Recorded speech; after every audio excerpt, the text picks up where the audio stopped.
Welcome back to the Comfy Chairs, a podcast from 123 Limited. This is Kate. I found myself having a lot of conversations recently about how differently people view direct communication and kind communication. The first is typically perceived as forceful, confrontational, or even outright mean. The latter, nice but inefficient, too time-consuming.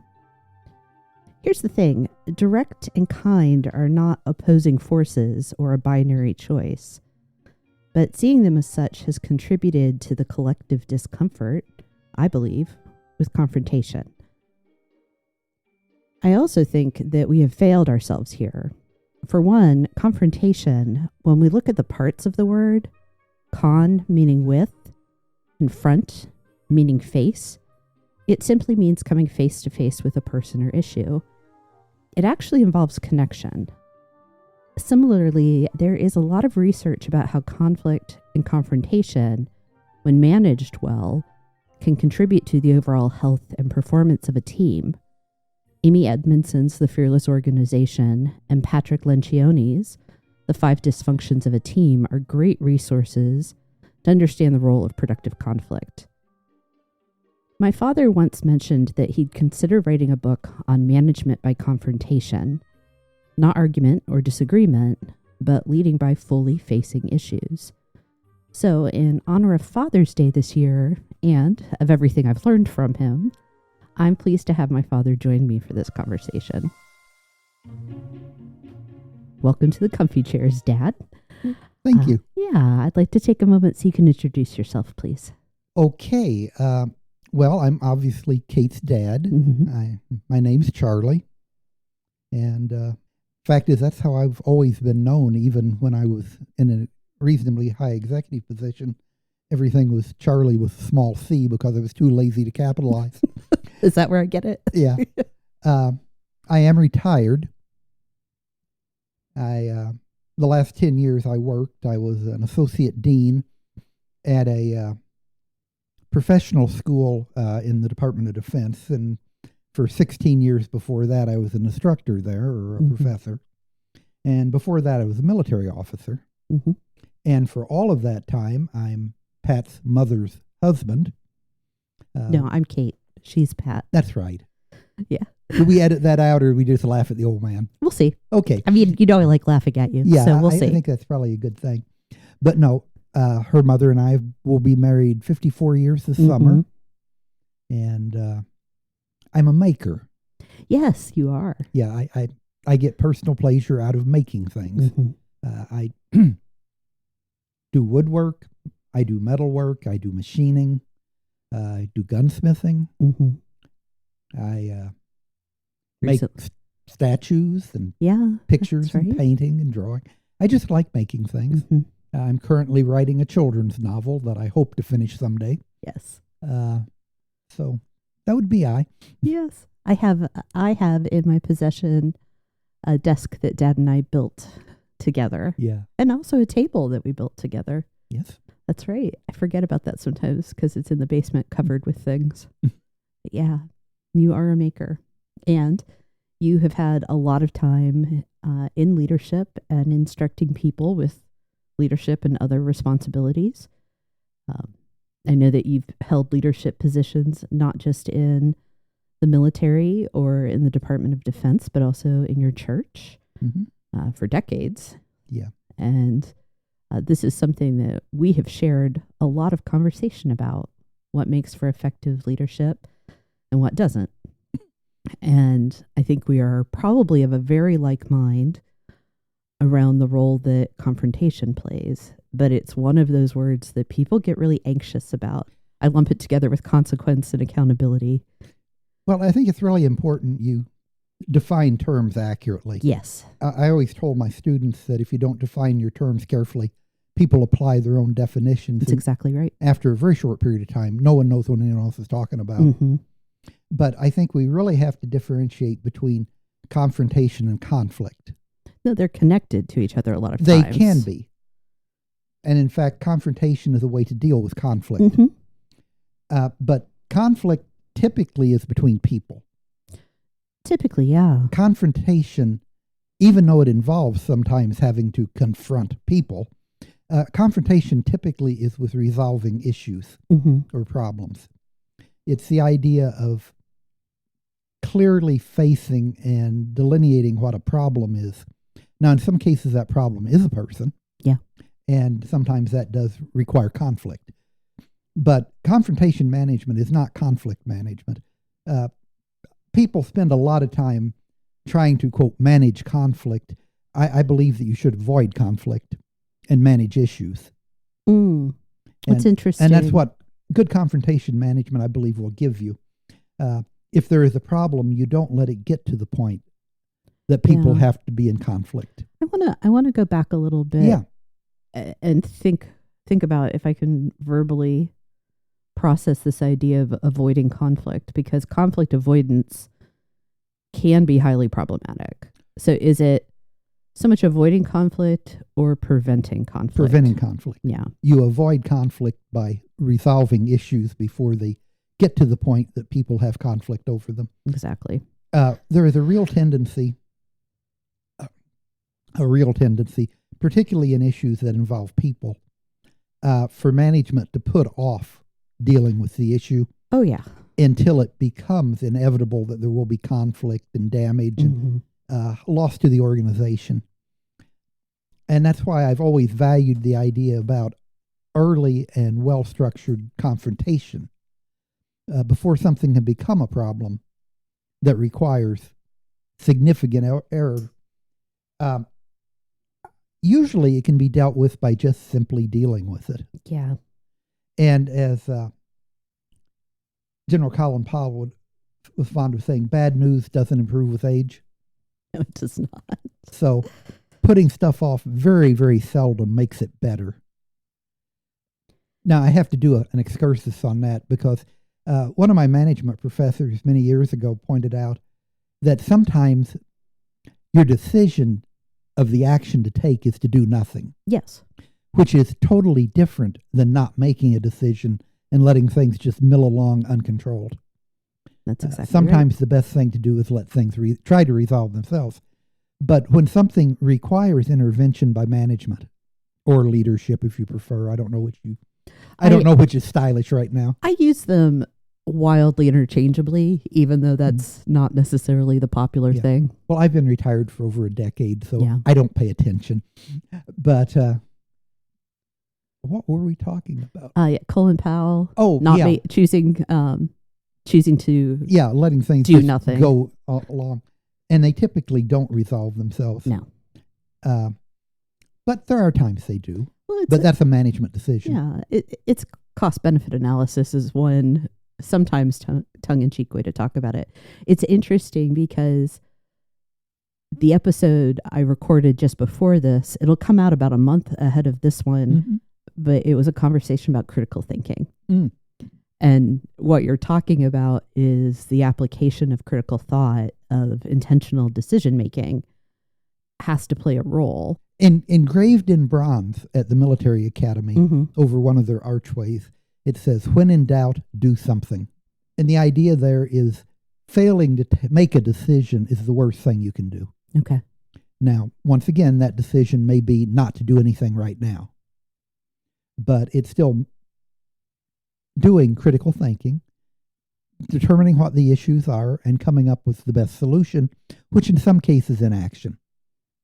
But that is a decision. It's not just, I'm sitting back and I'm afraid to make a decision. Oh, and I know what it was we were going to talk about.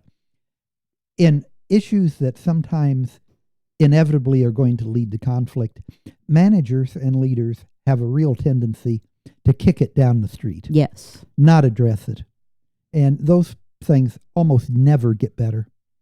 But if confronted early, usually you can avoid things getting to the point that they require conflict. Or at least that's my theory. Yeah. What I'd like to do, although you've started touching on it, is ask you to expand kind of explicitly on this idea of confrontation management or management by confrontation. Do you see it as a framework, or is it a set of mindsets or practices? For me, it was always a set of mindsets. Okay. And those are? in the managerial or leadership positions I've had, frankly, senior management doesn't work that much. You had other things you did. It's like, as well as being in charge of the academic program of the school, I was the money manager. Mm-hmm. And if you're not familiar with how the federal government works, it's the only place that a good faith error can lead to prosecution and imprisonment. Yes. Mismanaging government funds can be a really serious thing. So that consumed a lot of my time. But the actual management part did not, because I had a good team of department heads. Mm-hmm. I had just good people working for me. So the only things that ever got to me typically were things coming down from higher levels than the stratosphere, or from problems that could not be resolved at the local level. Okay. A department head could not fix something. I'll give you an example.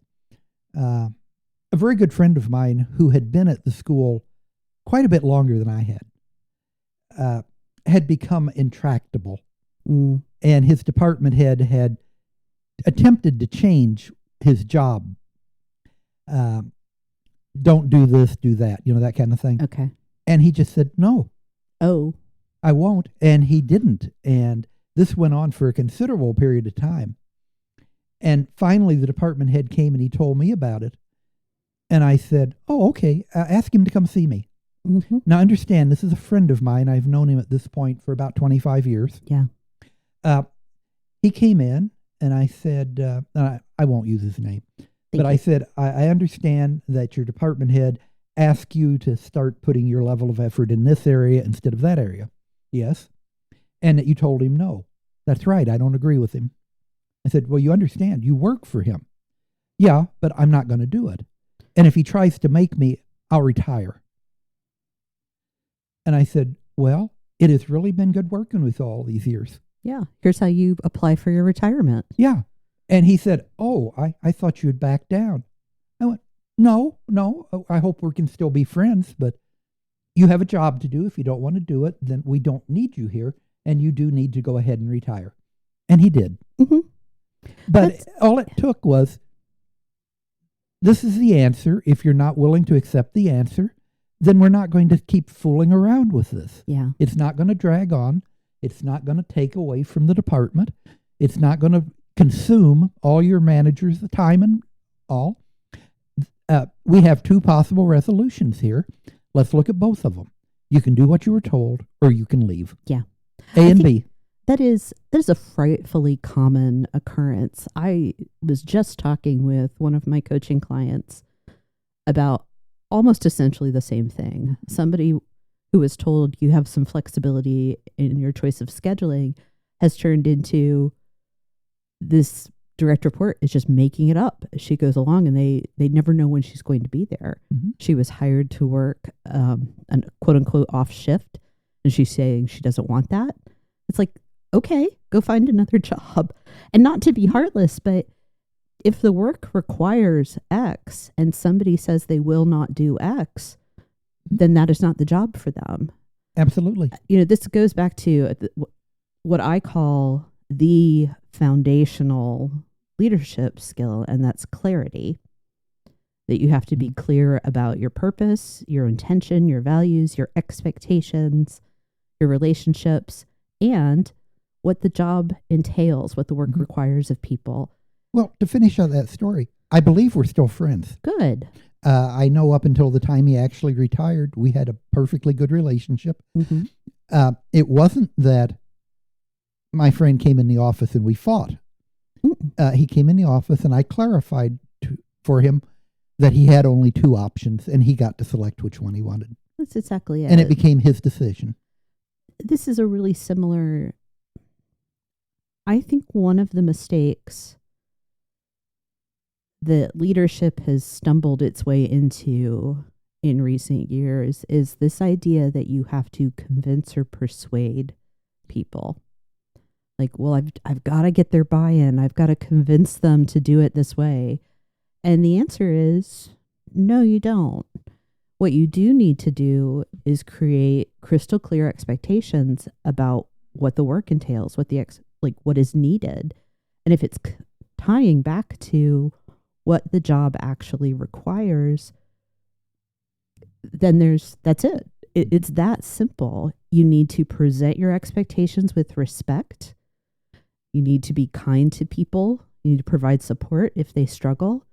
But you're not there to convince people. You're there to make certain they understand what's expected of them and ensure they have the resources to perform.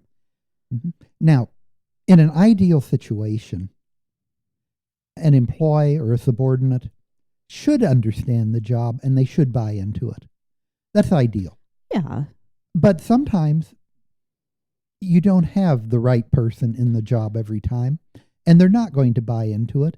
And that's okay if they still do the job. Exactly. But if they're not willing to do the job, then they, having the right people on the bus, we need to get the wrong people off the bus. Yeah. I'm not fond of the bus analogy. Well, I've just seen it overused and misused to the point where people are just being thrown under said bus.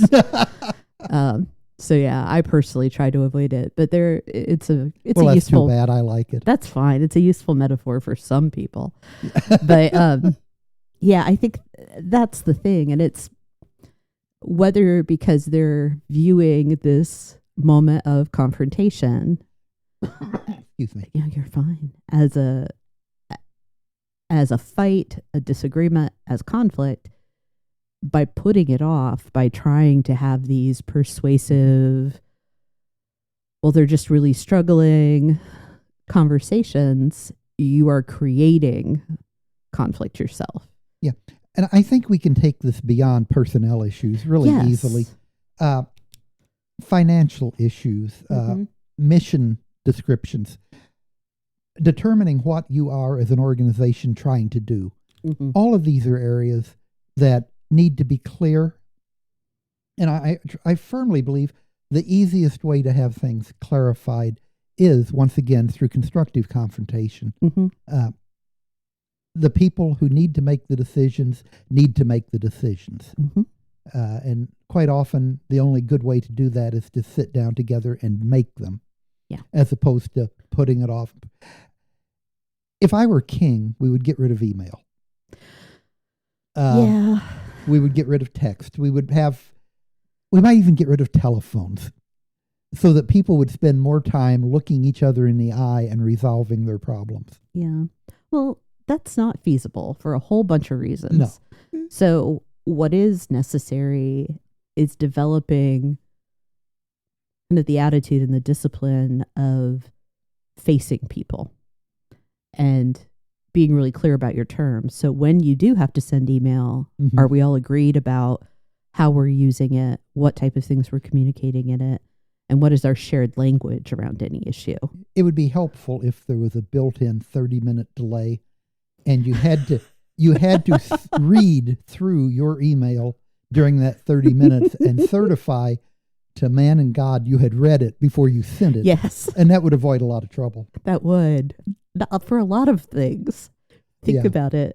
One of the most valuable things to me was when they built in the ability to recall an email that had not been read yet. I think I was able to make it to retirement based on that a couple of times. But, it's so funny you mentioned that. I sent an email maybe earlier today and saw the undo send and thought, I really wish I'd had that this one time when I accidentally sent some confidential information out and thought I was going to lose my job. Yeah. Oh, dear.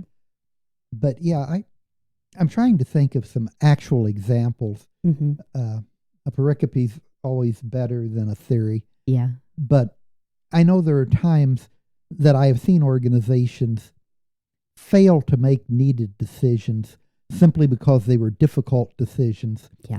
And once again, it never gets better. The sooner you make hard decisions, the better it is. That doesn't mean you make decisions before you have enough information. Yeah. But one of the things that we've seen in management with the growth of things like Google, mm-hmm.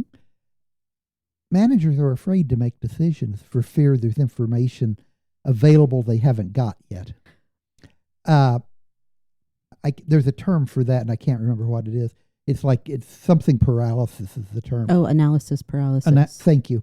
Yeah. And you're seeing more and more of that, of people collecting information and data without making decisions when they've reached the critical point where they have enough. Yeah. I think it is a form of collective perfectionism and a lack of realization that a decision doesn't necessarily have to be final, that you can have an iterative process as you make decisions. Now, there are going to be times where it is the final thing and things have to move when that decision's made.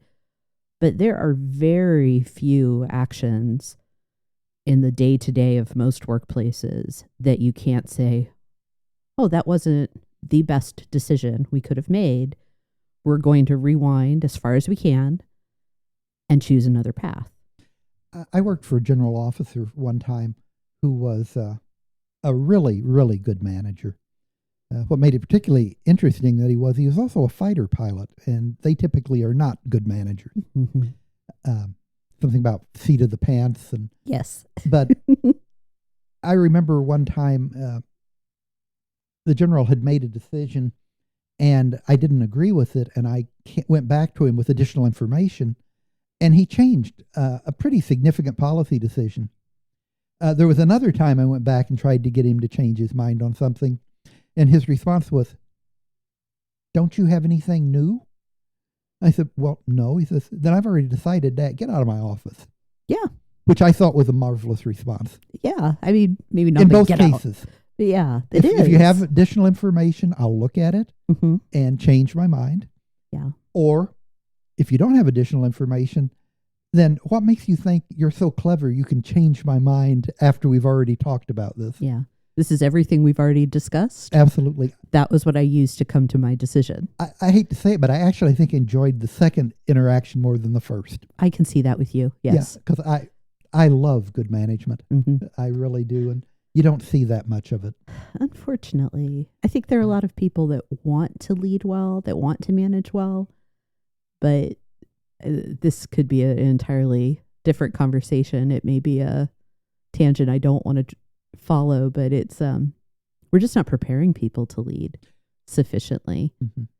And we're not providing training when people are in leadership. And I say we globally, that is something that Gallup's most recent State of the Global Workforce has reported, that only 44% of leaders are reporting that they are receiving training. Well, I think you're well aware. What is an organization's first reaction when it needs to cut funding? They look at overhead, and a really common overhead that they like to remove is training and development. Absolutely, which is the most short-sighted thing management can do. But I shouldn't admit this in a public place, but I'm an MBA. Yes, I know. And, long-term planning for an MBA is 6 months. Well, and that was... 40 years ago when you... Yes. So long-term planning now is even less than that, I'm guessing. Yeah. You can set a strategic plan, but the 5-year strategic plan is... there aren't a lot of them anymore. Yeah. But if I'm a manager and I'm having to look at reducing cost, I can maintain a good training program and be better off 5 years from now. Or I can eliminate it and have a better bottom line next year. Yep. For 1 year before things go down the tube. Because by then I've moved on. Yeah. Yeah. So, yeah, but like you say, that's a tangent to what we're talking about. I mean, I think it's probably because I like to force connections. I can see some relation in this idea of confronting short and long-term concerns. Really, it's I am facing what feels like the bigger issue because it's finance and it's earnings, where the long term, I don't have to face it yet. I'll worry about that later. And it is in line with what we've been talking about. And I think there's a lesson there that we've said it multiple times, so I'm repeating it for the sake of confirmation, not simply repetition, but you can't delay decisions. And if you see that there's a decision that's well in the future, or the implications are well in the future, you can't wait for it. But you can change your mind. Absolutely. But we all know how well it worked out for Scarlett O'Hare. When I'll think about that tomorrow. Think about that tomorrow. Yeah. No, it doesn't. It does not. It does not. One of the things that I see running through some of this is the question of the skill, competency, trait, however you want to classify it, of leadership courage. That having the fortitude, the willingness to face something, to not delay, does require a certain amount of courage, because we're talking about people's livelihoods. We're talking about reputation. We're talking about just common, everyday human fear of being judged, too. That some leaders, they may have to think about, am I making a safe choice or a courageous choice by not facing something? Well, assuming you're dealing with good people. Yeah. There are the narcissists and the psychopaths and the sociopaths. They're out there, but by and large. Yeah. Many of them in high positions. Yes. But putting them to the side, good people want to be liked, and they want to do what is right. Yeah. And quite often those two things are in conflict. Because quite often if I have to make hard decisions, people aren't going to like me for it. Okay. Yeah. And what you see is, you're talking about courage, you see a lot of managers deferring hard decisions because they don't want to make people not like them. Agreed. And like I said, I was in the terrible position of having to fire a friend of mine one time. Not tell him it's time to retire, but fire him as his oldest child was graduating high school and going to college. Just had to. He thought he was funny, but he had harassed some of the female employees being funny. No. It's not funny. He had been told it wasn't funny. And did not change. He didn't change and didn't see the need to. He was a probationary employee, and I terminated him. Mm-hmm. And it's hard. Yeah. And well, but sometimes you just have to. If you're going to be in leadership, then that has to take precedence over being a buddy. Yeah. It doesn't mean you can't like your people and be liked by them, and in fact love them dearly. Yeah. But sometimes you have to make hard decisions that hurt people. Well, yes. I was having a moment of kind of a visceral response to hurt, but it can be short-term hurt. It can be long-term. The way I think about this is I want the best for you. And sometimes the best for you isn't letting you do something that's not right or not aligned with policy or sets you up to be an ongoing problem in the organization. At a higher level, sometimes you have to make significant changes to organizations themselves. Yes. And we've talked about this before. One way you can categorize people is there's process people and project people. Mm-hmm. Project people, we all know and love them. They're the people who like change. They value making something new or different. Yeah. I have personal worth if I came into a job and when I left a year later, things were different. They're valuable people. Yeah. Process people, okay, I am successful because I've been here 10 years, and when I left, you couldn't tell anything had ever changed. I had maintained the program. I didn't break the machine on my watch. Yes. Those are valuable people, and you have to have them. But if you make changes, the project people typically are just jockeying for something new. The process people are going crazy because you're changing their world around them. Yeah. And sometimes you have to do that. You do. And it's just a reality that some people do not respond well to change. even if the change is to everyone's long-term benefit, the survival of the company or the enterprise, increased efficiencies, more profit, whatever your goal is. Yeah. But some people biologically are not set up for change. Well, I could argue that we all are not. Some people, because we have that amygdala response to anything that feels like a threat, and any variation or deviation from our expectation, the limbic system reads as a threat. Some people, though, do have, whether it's chemical or physiological, they get over that faster than others. Well, some people process it not as a threat, but as a challenge or an opportunity. Some people skydive. They do. No. No. We're both acrophobic. We don't skydive. We do not skydive but in this family. I know people who do, Mm-hmm. and they think it's thrilling. Yeah. Stepping out of a perfectly good airplane with a parachute someone else packed is fun. Yeah. No. Yeah. But making major organizational changes, for some people, that's fun. It can be, especially when they get to make the decisions. Yeah. Which is a big consideration, I think, in that discussion is and who's then there are choosing people it. Making the decisions is the part that's not fun. Yeah. And unfortunately, they should not be in leadership, and many of them are. Mm-hmm.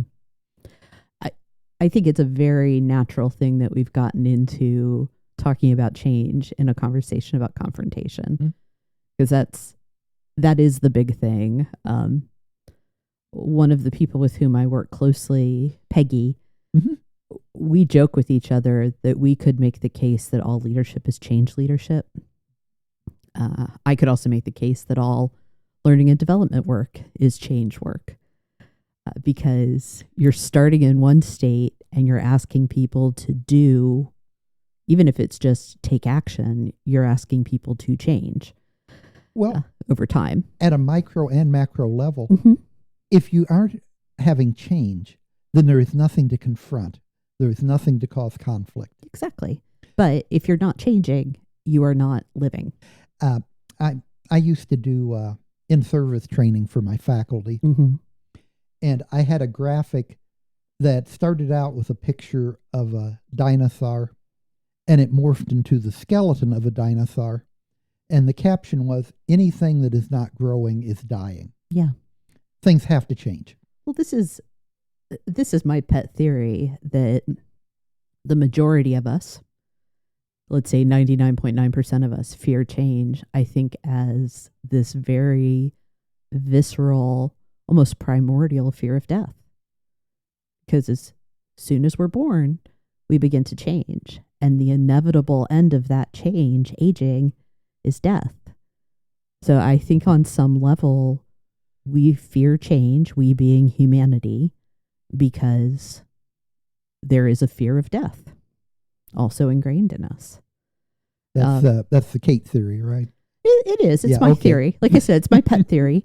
And there it is. It's just because, again, change can be the right thing. We know that change is innovation and evolution and progress, and we resist it. So why do we resist? It's typically not because the change is a bad idea. Sometimes it's because we don't understand it, but that can be remedied pretty easily. I think the source of resistance comes from fear. And what is the big fear other than public speaking? Right? Yeah. And the reason I bring it up isn't to be like, oh, it's just stupid. You're afraid of dying, so you're afraid of change. No, it tells us something about human nature and about if you were going to lead people, recognizing that many of the behaviors and choices that you see are driven by fear, unconscious fear sometimes, and not just your employees, but your own. So what am I afraid of? Why will I not face this thing? What are my people afraid of? Why are they not facing something? And can I bring empathy and compassion into the mix? Because what we do share is this human nature that makes us sometimes skittish and short-sighted. Well, a substantial percentage of population are conflict avoiders, which is, I think, one of the reasons that for many years I really pushed the idea of confrontation management, because it's a way to avoid conflict, and that is very, very friendly to most people. If you can deal with something before it becomes a conflict, then everything's better. Processes are better, people are better, organizations are healthier. If you don't, then there will be conflict. And in any conflict, someone gets hurt. Yes. I mean, even if there are no losers, somebody gets hurt. Yeah. And that's very seldom good for an organization. It is not. Well, I also think confrontation ultimately builds reliability and trust, which I don't know that we have enough of in the workplace these days. So one of the things that leaders can think about is by taking that bold step to face an issue, to confront a problem, a thing, a person's behavior even, you are showing that you are willing to do a hard thing and that you are willing to continue to be clear about what's necessary to get the work done. I always made a point to ensure that my department heads, if they had a problem with me, were willing to come see me. Yeah. People talk about, I have an open door. It's the closed door that's important, that they can come in and close the door and you can deal with it. Yeah. And when it's over, you still like each other. You've still got the same goals. Sometimes they win, sometimes they lose. That's not the important thing. It's that the culture exists, that if you have a problem with the boss, you can go to him and deal with it. Yeah. And some of them weren't very good at it. But to help get around that is we also had a faculty council president. And I always instructed the new president, your primary job is being the guy who yells at me. If anyone has a problem and they don't feel they can come to me, your job is to come to me. Yeah. And some of them did it really, really well. I would have to go home and heal up. But from the standpoint of the organization, that is so important. Yeah. That at any point in the organization, you shouldn't have to sit there and ferment because you have no way to deal with your issues. You ought to be able to go up or down the chain as necessary. Exactly. And to confront those issues. We're talking about feedback. Pretty much, yeah. That is the mechanism for confrontation in that case. So feedback comes out of the audio, like systems and engineering, and it's essentially when a signal returns to its source. Yes. And sometimes it results in that horrible screeching that sets us all on edge. But providing feedback to people is simply returning kind of the story of someone's actions. If you want, I'll put my earphone over the mic. Let's not do that. Okay. Thank you for the offer, though. But it's bringing something face to face. It's a reflection of what you've done. So feedback is a way to confront the results of your behavior. And we usually associate it with something negative, which is unfortunate because I personally believe the majority of our feedback should be, hey, Jane, you did a wonderful job. Here's exactly what was great about it. Here's the impact it had. Keep up the wonderful work. My predecessor in my last job was also my mentor for many years. Yes. Professor Bresnahan. Yeah. And he used to practice something that I had actually practiced before I met him, but not as well as he did, that he always called management by walking around. And he would set aside time in every day that he would just walk around the faculty area and visit. And always manage to find something positive to say about everybody, or have a question that he knew they would like someone to ask them. And I used to do that too. Sometimes I'd go out and get a box of clementines. Yeah. and walk through the office and just yell, "Clementines," and people would stand up and I'd toss them to them. Mhm. And if someone looked at all troubled, I'd go over and visit with them. And it's amazing what you find out Mhm. just walking around. Yeah. As opposed to formal feedback. I've never found formal feedback processes to be that valuable. Well, I think people need simple handles to understand how to do it effectively. And unfortunately, those have become concretized and receive bad reputations over time. I tried really hard to get our software people to set up a thing so that when people logged onto their desktop computers in the morning, it would come up with a menu of smiley faces. Smiley, big smiley, small smiley, straight face, frowny, Yes. horrible. And the first thing you did each morning is you would punch one that was how you were that day, For what purpose? just to feel how things were going. Oh, yeah. It wouldn't say George. I wouldn't get a report that said George is unhappy today, but I'd have a little icon that came up, and it would be, all right, we're kind of straight faced today. Something's going on. Oh, yeah. My management didn't like that idea, and it never happened. But I like real feedback as opposed to formalized, fill out the form feedback. Well, that's so. I'm going to pause us for a second to kind of Sure. get clear about some of the different forms and functions of feedback. What you're talking about in terms of formalized feedback systems and what you're kind of not thrilled with is the idea of creating avenues for employees to, as a body, to deliver feedback to their employer.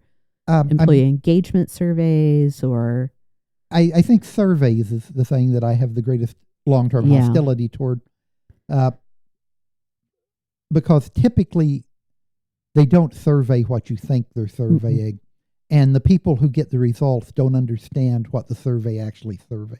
Yes. I mentioned that for 16 years before I played dean, I was a teaching faculty. I taught a technical management course, actually several different technical management courses. And at the end of every course, we would give every student a survey. Yeah. And they would fill out this standardized survey that had been developed by the faculty to ensure it could not be answered in a way that was harmful to the faculty. And then... smile sheets, the worst of all evaluation. We would do an end-of-course evaluation, a report, where we would put in the survey results, and they would go to the department, and then they would go to the dean, who never understood them, ever. I never knew a dean who understood them. And sometimes they would come around and say, "Oh, you had such a great class." No, sir, it was the worst offering I've ever had. Or, "What went wrong?" Well, nothing went wrong. "Well, this is a lower number than you had last time." Well, yeah, because the last time I had a class here and everyone was here on a vacation pretty much, and everything went well. And this one we did out at their work location, and people were having to go back to work after the class, and they didn't have the time to dedicate to it. And we did have a hurricane that week. Yep. Well, I noticed that so-and-so's classes have lower ratings than so-and-so's. Yep. Well, what's wrong? Nothing. No. Well, why is theirs lower? Well, because it's a more technical class. It requires harder work. People typically like the softer studies more than the harder studies. Yeah. And also, we're asking for people's reaction. And it is an immediate reaction. Rather than trying to assess and understand the genuine impact of that training. This is another rabbit trail I could take us down, because I definitely have a soapbox about program evaluation. Yeah. And how to measure the success. But that is a type of feedback. But there's like surveys and kind of like a large body providing feedback is one thing. And then there's that individual. We typically think of feedback happening from the manager to the employee. Occasionally there are organizations and teams that can establish peer-to-peer feedback. Either organically or programmatically. But with the closed door being more important than the open door, you're talking about feedback up to the manager, which I think is managers, leaders have to have a practice of requesting feedback from their people, that is how you know. And you make it safe by the first time someone gives you the feedback you've asked for, by saying thank you. Mm-hmm. Not arguing, not defending, not debating.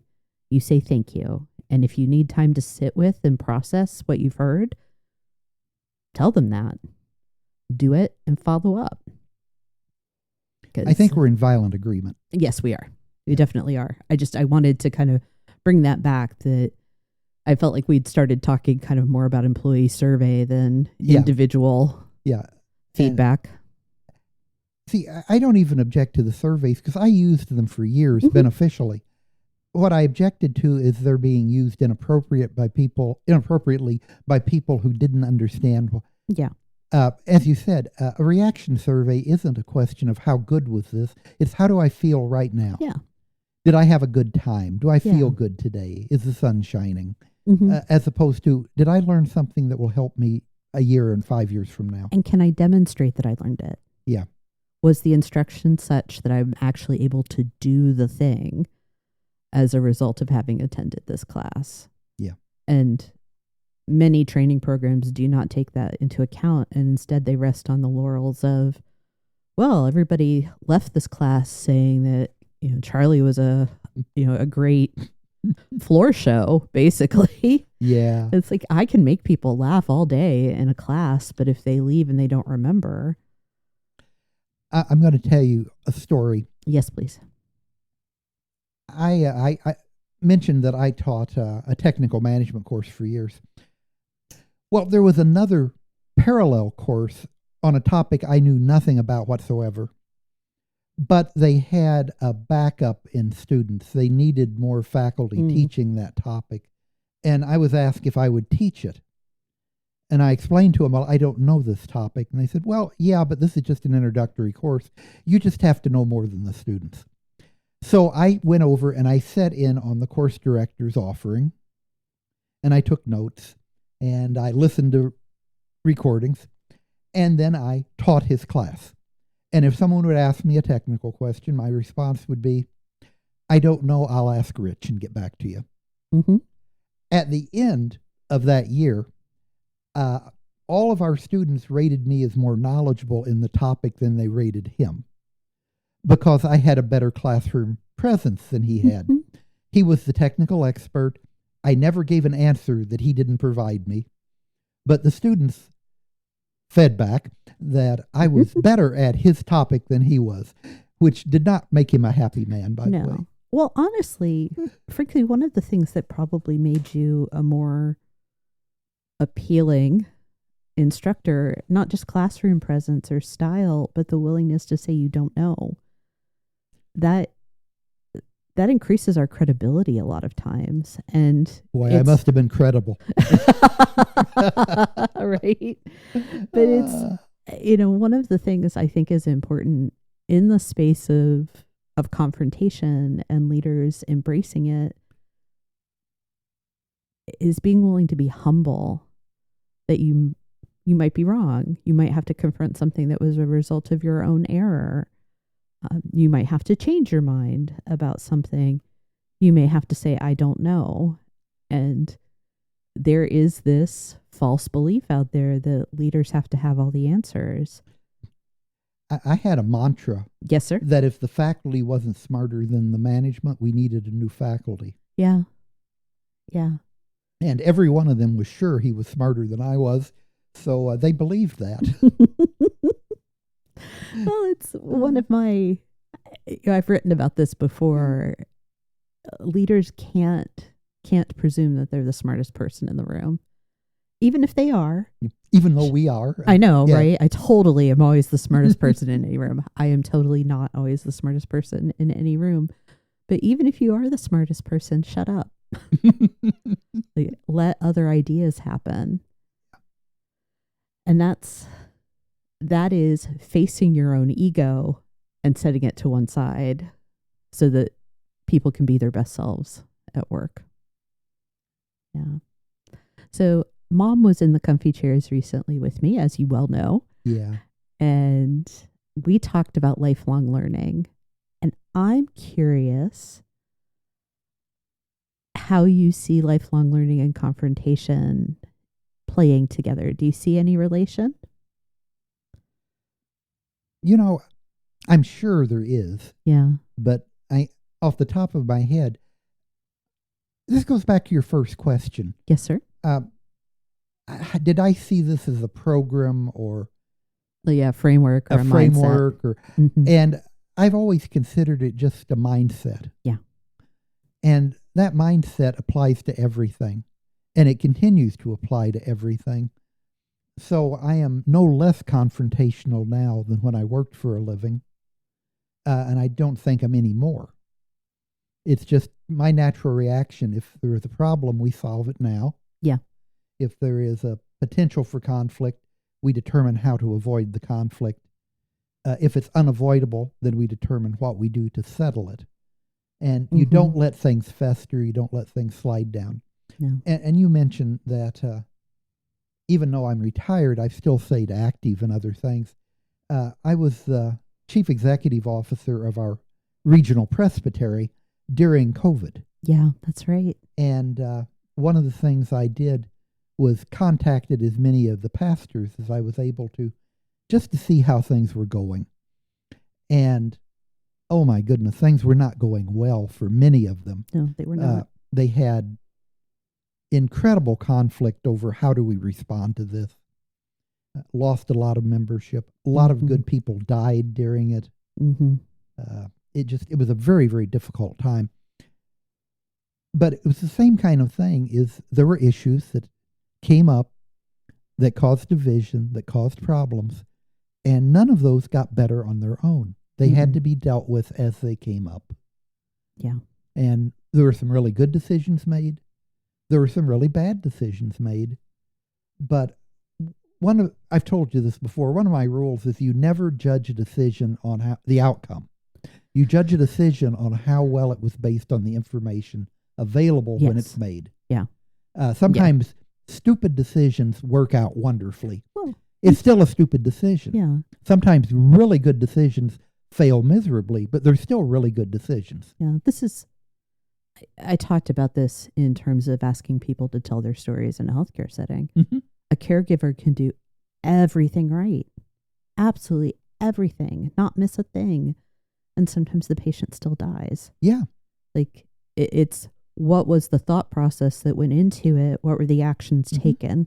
That's what you judge the performance by. Tom Clancy wrote some really fun books, but one of them, The Sum of All Fears, is actually a management text. Yeah. And what it's about is decision-making in limited information environments. Yeah. And what he does is he sets up different scenarios where the protagonists or other characters are given limited information, and then they have to make decisions. And then people judge those decisions. And it's like, I forget his hero's name. Is it Jack Ryan? Jack Ryan. Jack Ryan is the National Intelligence Director at that time. Okay. And he gives the president a piece of advice based on the best intel they have at the time. And the intel is wrong. And the president, who is a moron in this, his response is, Director Ryan lied to me. No, he gave him the best intel he had at the time. Yeah. You have a submarine commander who makes good decisions based on partial information. You have another submarine commander who makes stupid decisions based on the same information. And he does maybe a dozen scenarios in this book where people have to make decisions without complete information. And I think everyone who has any idea of being in a leadership position, it would be valuable to them to read that. Plus, it's just a good book. And if you saw the movie, forget the movie. It's a lousy movie, has nothing to do with the book, other than we blow up Denver. I don't think I got past Hunt for Red October in the Jack Ryan series. So yeah, they're not great literature, but Sum of All Fears is a wonderful study in decision making. Cool. and you have to deal with some of the fictional parts of it, but Yeah. he does a really good job of setting up these scenarios. Mhm. And then people making good decisions and people making bad decisions from the same data. I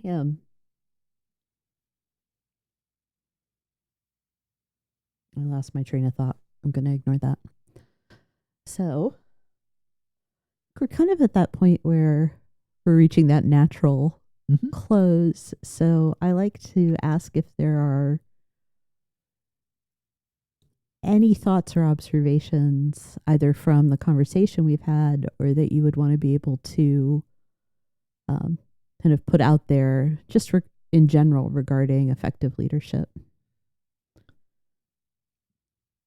Well, I would say, from my standpoint, the best leaders are the ones who love their people the most. Yeah. I'm not going to argue that. Yeah. There are some 7 words in classical Greek that get translated love in English, all of which have discrete meanings. But the ancient Greeks believed that the most valuable one of those was phileo. It's where we get Philadelphia from, and it means brotherly love. But it didn't just mean the love between brothers, because we don't always love each other. But it meant the kind of caring that developed when people have a common goal. And the belief was that as you work toward the goal, you would come closer and closer together.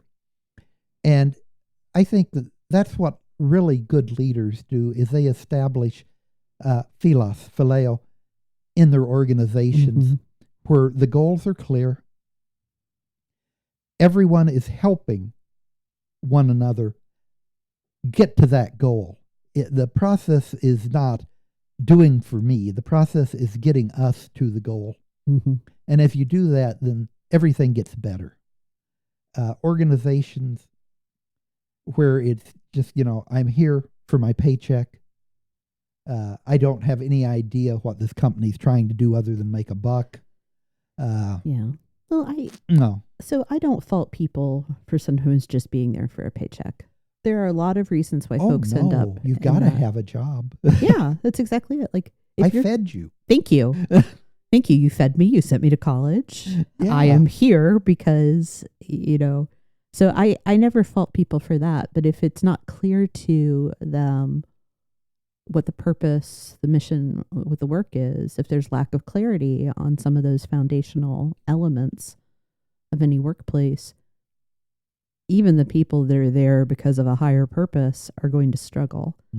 I agree with you totally. I think the best leadership, well, you know this, I'm trying to write a book about it. That leadership is a love story. Yeah. And it's wanting the best for people.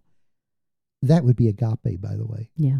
Different Greek word for love. I know. I used to give the last piece of instruction to all new acquisition officers in the Air Force. And the last thing I gave them was a piece of advice. If you're not having a good time, something's wrong. Seriously, we spend most of our waking hours working. If you're not enjoying what you're doing, you're going to have a horrible life.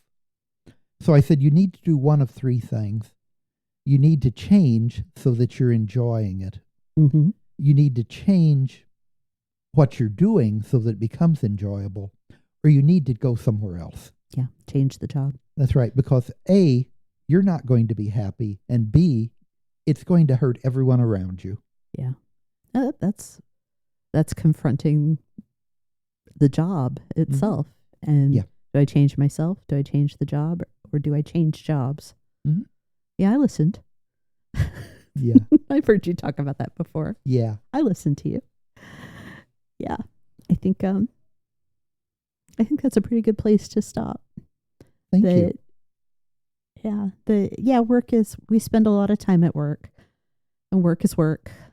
But if ultimately, in the balance, if you're miserable, something has to change, that you have to face it. Yeah. And make a change. Sometimes it's you have to confront. Right.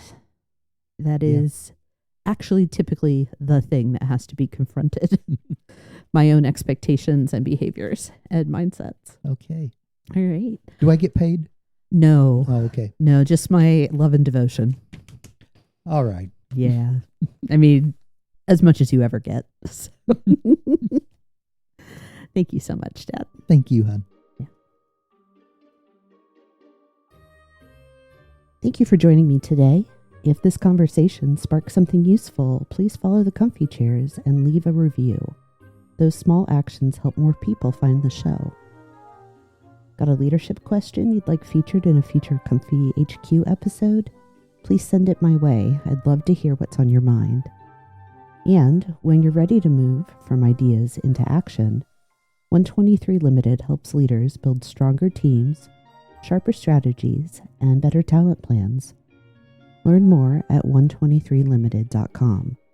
That's ONE23LTD.com. Thanks for listening.